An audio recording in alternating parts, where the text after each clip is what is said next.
de plus en plus. Depuis 2000 à peu près, la situation se dégrade, alors qu'on avait connu jusqu'à maintenant une progression constante, une amélioration constante des conditions de logement. La situation se dégrade, et bon, c'est lié évidemment à la flambée des loyers, de l'immobilier, qui, comme j'ai dit tout à l'heure, n'est pas du tout inéluctable. Ça veut dire qu'à partir de là, il faut prendre des mesures de régulation, de contrôle des loyers, comme ça a été fait à d'autres époques en France, dans d'autres pays, de taxation féroce pour décourager la spéculation immobilière et foncière. Voilà. Et puis ça veut dire également pour d'autres mesures qui sont de l'ordre d'arrêt des expulsions par relogement, l'application de la loi de réquisition, etc., etc., la production massive de logements sociaux, bon, l'arrêt des démolitions des HLM. Bon. Je ne vais pas rentrer dans le détail de tout ça parce que ça ne doit pas être trop long. En tous les cas, ça veut dire que pour en arriver là, de toute façon, il faut des luttes et il faut construire des fonds de lutte qui, à la fois, à notre sens, mobilisent ceux qui sont opprimés par la situation du logement, les opprimés de la crise du logement, mais également tous ceux qui peuvent les soutenir, qui peuvent rallier ou qui se sentent aujourd'hui menacés. On sait qu'il y a de plus en plus de gens qui sont menacés par justement cette situation du logement cher. Si on doit résumer en deux mots, c'est la politique du logement cher qui fait aujourd'hui qu'on est dans une situation aussi tendue.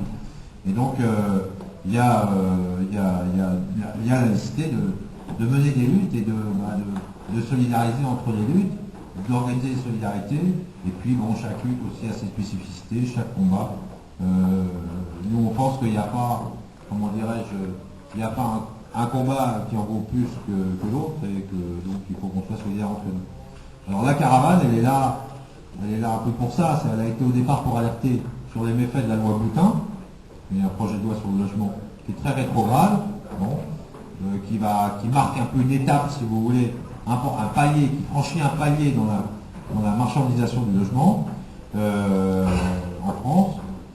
Il y a également la question de la spéculation immobilière, et ça renvoie aussi à la spéculation financière, la crise financière et Merdier, là, qui vient des subprimes, entre autres notamment, et donc du surendettement des ménages modestes américains.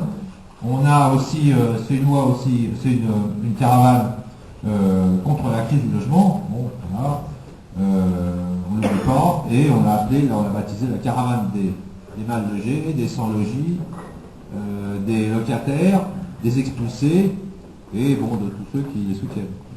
Bon, vous voyez, c'est quand même une ambition, enfin l'idée c'est quand même un peu quelque chose de large, en sachant que cette question du logement touche de plus en plus largement. Elle n'est pas organisée exclusivement par le droit au logement et ALEM, le comité des sans-logis et Emmaüs Pro, parce qu'il y a eu un soutien, en tout cas d'un certain nombre d'organisations, du mouvement social, entre guillemets, qui sont mobilisées contre la loi Boutin, qui ont pris des positions contre la loi Boutin, des positions, on va dire, convergentes, de rejet de ce projet de loi. Bon, et voilà, donc ça c'est pour la caravane, donc qui permet, bon, alors des débats, des actions concrètes, quand on peut, il y a des actions concrètes, quand c'est organisé, des rencontres comme ce soir, des délégations qui sont envoyées, dénonciation de situation, voilà, bon, il y a de multiples, suivant les situations dans lesquelles on est, on s'adapte. En tout cas, il y a une bonne ambiance dans la caravane, c'est sûr, moi je suis vraiment agréablement surpris, quoi. Je félicite tous ceux qui y participent, qu'il y a une ambiance fraternelle et tout marche bien, quoi. On a eu à un moment donné, dans les épisodes un peu tendus, mais enfin, il y a aussi les vélos. Ce que je disais tout à l'heure, le car c'est un moyen d'action un peu nouveau pour nous, donc on explore aussi comment on peut utiliser ce moyen d'action.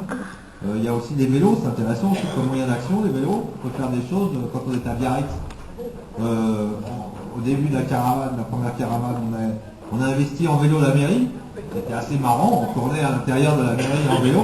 Bon, pour dénoncer évidemment l'insuffisance de logements sociaux, etc. Bon, c'est une ville très bourgeoise, à Biarritz.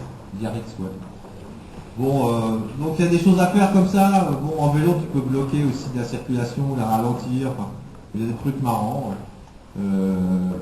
On a été accueillis beaucoup dans la première caravane par les communautés Emmaüs. Là, un peu moins. Hier, on a dressé la tente. On était avec dans une aire de gens de voyage, une aire d'accueil un peu sordide, évidemment. On sait bien qu'ils les mettent toujours dans les zones de relégation, sur des anciennes décharges, etc. Hein. C'est comme ça qu'elles sont construites les aires de voyage. Enfin, ouais. Et donc, voilà, on a vu avec eux, bon, et d'abord ils nous connaissent pas très bien, tout ça, donc ça fait une prise de contact, hein, on va dire. Voilà, le matin, ça on pourra parler aussi de Vias, hein, mais j'étais pas, donc je ne vais pas parler des choses où j'étais pas. Et on va à Marseille, là, ce coup-là, on va essayer de remettre cette deuxième caravane pour aller sur Marseille. Bon, amener un peu, on va dire, une dynamique en plus par rapport à la mobilisation contre la réunion des ministres européens du logement, où en Europe, il se passe la même chose qu'ici. Hein. Voilà.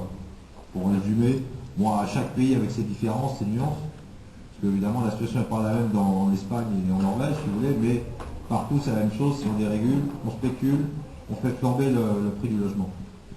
Voilà. Et la lutte continue.